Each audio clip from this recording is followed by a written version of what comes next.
Continuing on, Eminem and Drake become the only rappers to achieve this Spotify achievement. So let's go over the article.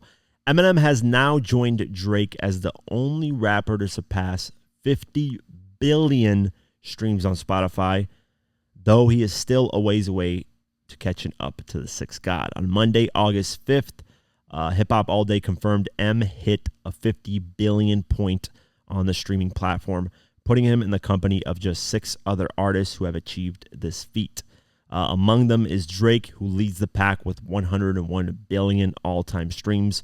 Behind him is Taylor Swift with 88 billion, following Bad Bunny with 83 billion, The Weeknd with 67 billion, and Ed Sheeran and Justin Bieber with 54 billion.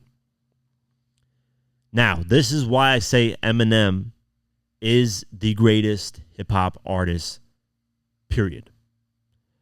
He's the most consistent because of these numbers. Look at this. Like, this is a guy 25 years into his career. 25 years. And he's doing his best streaming numbers with his recent album. So he's breaking his own streaming records. And he's now in the category of all basically newer artists. Besides Taylor Swift, the rest of these artists came out in the 2010s. So Taylor Swift's the only one in the 2000s that actually came out. Everybody else is in the 2010s. Eminem's been here since 1999, though, which I always argue about, do we really count 1999? Because it was kind of like half of 1999 that he was there. But people count it, whatever.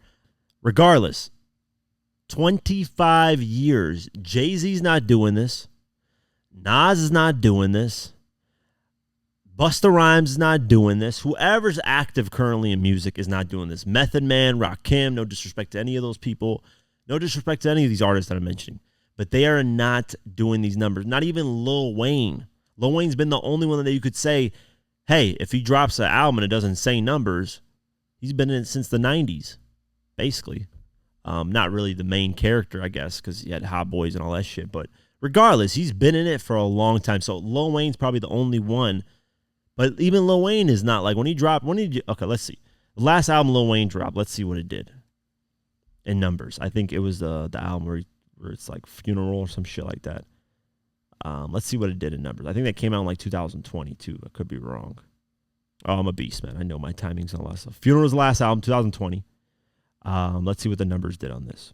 So this is like the only artist that's been out since the 90s that you can compare to Eminem that's been consistent. Because, yeah, Lil Wayne hasn't dropped an album in a little bit of time, but he has, done a lot of features, and a lot of people considered a lot of the features he's done amazing. But look, so this album was released. It debuted at the top and did about 139,000. Not bad, right?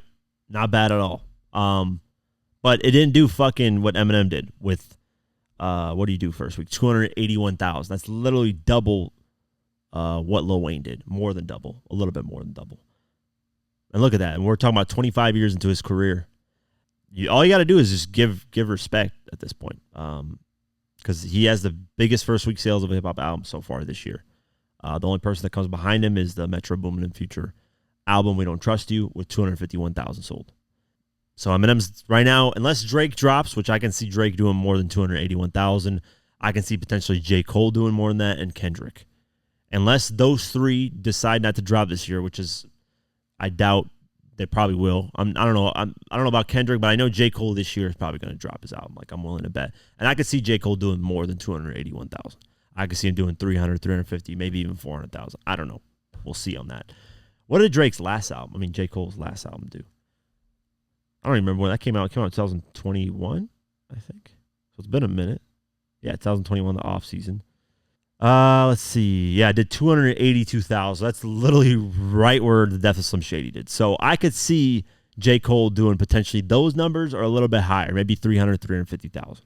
So maybe J. Cole beats out Eminem, but J. Cole's been in the game since what, 2009, you could say, 2010. He dropped his first album in 2011. So technically, I want to start with the albums when they drop their first debut albums. I don't really care about the previous stuff.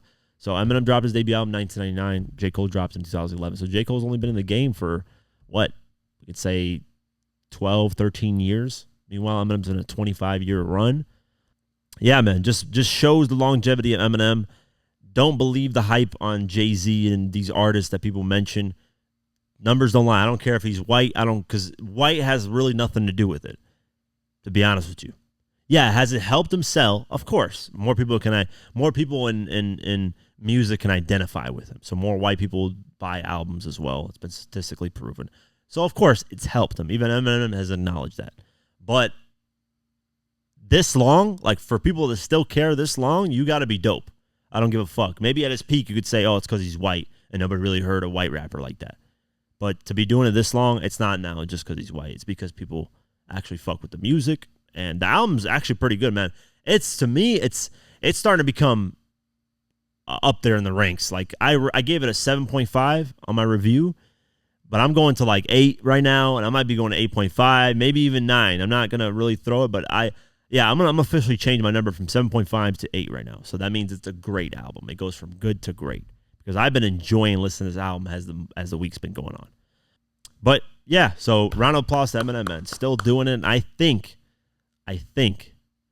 if Eminem doesn't take too long of a hiatus and drops another album within maybe next year and does another kind of promo run with the album, I think he can literally do better numbers than that in streaming. Maybe he can have another run where his streaming numbers is his next leg of his career. You got to remember, this guy's going from old CD sales being pushed to now streams and breaking records and streams in his career.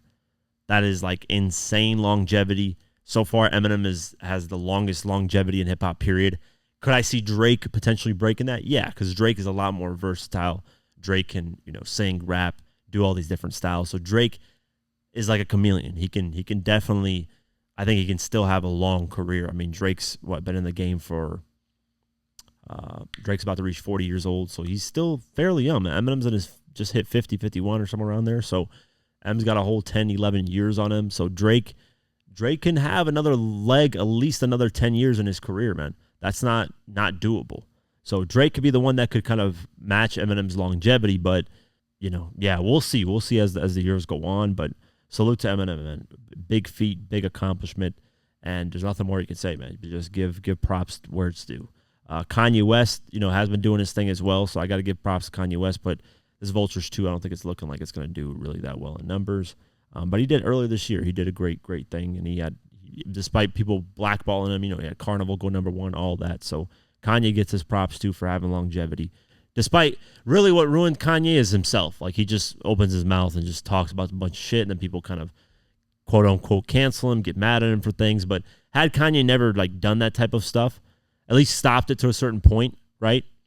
I think his career would be at a different level right now, musically as well.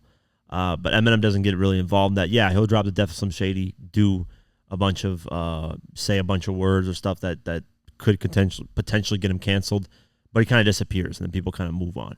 Kanye will say it and then do 10 interviews, keep saying it and repeating it for the next 6 months to a year, and then people will get pissed off. So that's a whole different thing, but still, salute to Kanye. He's been, longevity-wise, been there for a minute as well. So, yeah.